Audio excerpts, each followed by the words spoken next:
کہ دفاعی بجٹ میں اضافے کی ضرورت ہے. ہمارے ارد گرد دشمن جتنے بھی ہیں انہوں نے دفاعی بجٹ میں بہت زیادہ اضافہ کیا ہے. میں خراج تحسین پیش کرتا ہوں اپنے سلامتی کے اداروں کو بھی کہ جنہوں نے محدود وسائل میں ہوتے ہوئے بجٹ نہیں بڑھوایا اور اسی بجٹ میں پاکستان کی سلامتی کا عہد کیا ہے. بسم اللہ الرحمن الرحیم. Sheikh Jaz Ahmed official YouTube channel سے حاضر ہوں. آج میری سٹوری 2021-2022 کا جو بجٹ پیش ہوا ہے کیا وہ متوازی بجٹ ہے؟ غریب کے لیے ریلیف دے رہا ہے کہ اعداد و شمار کا ہیر پھیر ہے، گورکھ دھندا ہے؟ دنیا کے ماہر معاشیات جو ہیں وہ بجٹ بناتے ہیں تو اس کا فائدہ گورنمنٹ کو ہوتا ہے کیونکہ اس کے اشاریے تو عوام کی سمجھ سے بالا تر ہے. وہ تو اپنے کچن کا سوچتے ہیں.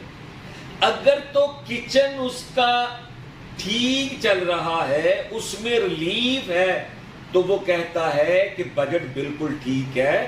اگر مہنگائی کا طوفان ہر ماہ آنا ہے تو پھر وہ کہتا ہے کہ یہ بجٹ عوام دشمن ہے. اگر میری سٹوری آپ کو پسند آئے تو میرا چینل سبسکرائب کریں. اللہ تعالیٰ آپ کو کروڑوں رحمتوں سے نوازے. پوری ویڈیو سنیں تاکہ پورے بجٹ کی معاملات ہمیں سمجھ آ سکے. 74 سالوں سے جو بجٹ بنتا رہا ہے وہ عوام کو بیوقوف بنانے کا ایک طریقہ ہوتا ہے. ایک رسم ہے بجٹ پاس کرنے کی جو کر لی جاتی ہے. اس میں اپوزیشن کا بھی فائدہ ہوتا ہے، اس میں حکومت کا بھی فائدہ ہوتا ہے، اس میں اداروں کا بھی فائدہ ہوتا ہے. اشرافیہ اپنی مرضی سے ریٹ طے کرتے ہیں، اپنی مرضی کی تجاویز دے کر بجٹ میں شامل کرتے ہیں. وہ بجٹ اشرافیہ کا بجٹ کہلواتا ہے. آج تک مجھے بتائیں کہ کوئی چیز جو غریب کے استعمال کی ہے کیا وہ سستی ہوئی ہے یا مہنگی ہوئی ہے؟ اگر مہنگی ہوئی ہے تو اس کا مطلب یہ ہے کہ وہ غریب کا بجٹ نہیں ہے، وہ امیروں کا بجٹ. امیر کے لیے کچن چلانا اتنا آسان ہے کہ وہ سمجھیں کہ اس کے لیے ان کی کوئی بھی پریشانی نہیں ہے. غریب ہے جو صبح فجر سے اٹھتا ہے، رات تک مشقت کرتا ہے، اور ایسی مشقت کہ 50 ڈگری سینٹی گریڈ میں بھٹیوں کے آگے بیٹھ کر مزدوری کرتا ہے اپنے بچوں کے لیے. اگر تو اس کا کچن چل جائے، اس کی تنخواہ سے اس کے گھر کا خرچہ ایک دن کا پورا ہو جائے، 2 وقت کی روٹی یا ساڑی سے مل جائے، تو وہ کہتا ہے کہ یہ میرا بجٹ ہے، یہ عوام کا بجٹ ہے، اس میں حکومت نے بہت ریلیف دیا ہے. وہ تو اتنا بھولا بالا ہے کہ وہ زندہ باد کے نعرے بھی لگا دیتا ہے.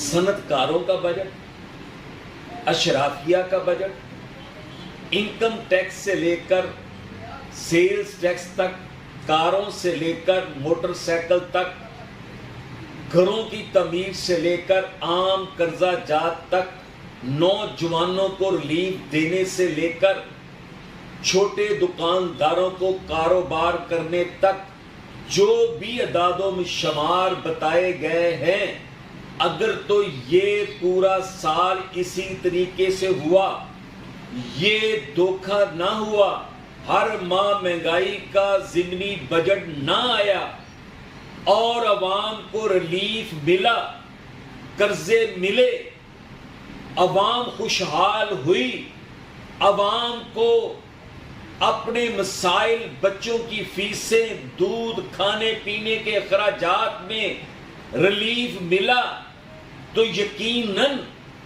اسے متوازی بجٹ کہا جا سکتا ہے.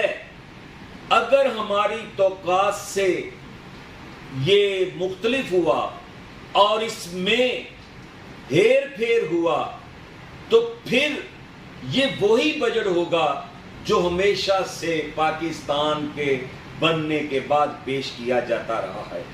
ایک کمی رہ گئی ہے کہ اگر سرکاری ملازمین کی تنخواہوں میں 10% سے بڑھا کر 15 سے 20% اضافہ کر دیا جاتا تو یہ بہت بڑی بات تھی، تاکہ مہنگائی کی تناسب سے ان کی تنخواہوں میں اضافہ ہوتا اور وہ اپنے گھر کا خرچہ بآسانی چلا سکتے، رشوت کی بھی کمی ہو جاتی۔ چونکہ اب رشوت اتنا سرایت کر چکی ہے کہ تنخواہوں میں گزارا نہیں ہوتا اور رشوت پھر لینا پڑتی ہے، اب تو ہر آفس جو ہے وہ رشوت کے بغیر کام نہیں ہوتا۔ میں موجودہ بجٹ پر خراج تحسین پیش کرتا ہوں حکومت کو کہ متوازی بجٹ ہے، بہترین بجٹ ہے۔ پاکستان کی تاریخ میں یہ پہلا بجٹ ہے جس میں ہر شعبے میں غریب کو، امیر کو جو ہے اس کو ریلیف دیا گیا ہے۔ خدا کرے ایسے ہی ہو، اشیاء ضروریہ مزید مہنگی نہ ہوں بلکہ سستی ہوں، بجلی مزید مہنگی نہ ہو سستی ہو، پٹرول مزید مہنگا نہ ہو سستا ہو، تو تب جا کے یہ ہماری کی ہوئی بات جو متوازن بجٹ کی ہے اللہ کرے پوری ہو۔ ہم گورنمنٹ کے اس بجٹ کے ساتھ ہیں اور خراج تحسین پیش کرتے ہیں۔ پاکستان زندہ باد۔